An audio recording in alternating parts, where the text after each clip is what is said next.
Anong masasabi niyo sa paggamit ng confidential funds ni VP Sara Duterte? Tama o mali?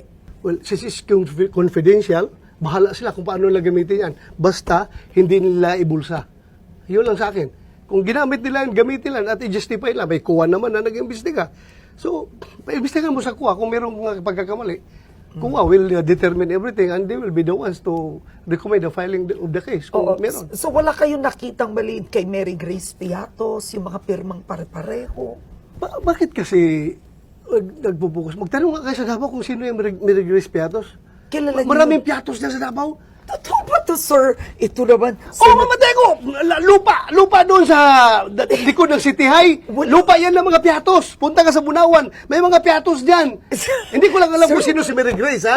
Oh, pero maraming Piatos dyan. Huwag mo yung sabihin na not existent yung tao niyan. Walang birth certificate. Ay, papahanap nga niyo kung